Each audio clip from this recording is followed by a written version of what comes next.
Það var 10. sigur á móti Rúmeníu í dag. Hvað er skapað þetta fyrir ykkur hér? Við spilum bara hörkuvörn allan tíman og settum skotin okkar í lokin og það var bara svolítið það sem skópinn á sigur. Já. Og þetta er bara jafn leikur, mikið svona áhlaup fram og tilbaka hjá báðum liðum einhvern veginn, en þið deliverið heldur betur í brakinu á þessum leik. Það lítur að vera gaman að spila svona leik, það sem allt gengur upp í lokin. Já, það er ekkert smá gaman og bara flott að loksins að fá sigur með liðinu. Það er langt síðan við unnum leik í undankeppninni síðast, þannig að bara frábært fyrir okkur að fá þetta sjálfstraust og við reynum að byggja þessu fyrir gluggann í febrúar. Var ekkert erfitt að koma undan þessu risastóra tapi á Spáni og þurfa einhvern veginn að bara svona horfa á nýjan leik einhvern veginn?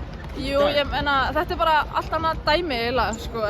Spánn er náttúrulega bara besta liðið í Evrópu í dag, sko, þannig að það var bara öðruvísi undirbúningur og við þurftum bara að gíra okkur bara strax eftir þann leik í þannan leik, sko. Nú ert þú að koma frá Danmörku. Hvernig fyrir því svona að koma inn í þennan hóp?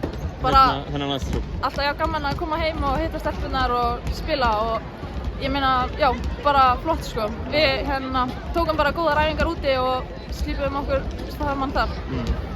2 leikir eftir, það er heldur betur verkefni, það er Ungverjaland og svo Spánn heima. Já. Þið þurfa að vera gaman að fá að taka á móti svona sterku liði hérna á heimavelli. Já, við erum bara allar mjög spenntar fyrir glugganum í febrúar og vonandi fáum við bara svona umgjörð og svona mannskap í stúkuna og alvöru stemningu. Takk Þóra, gangi ykkur vel. Takk.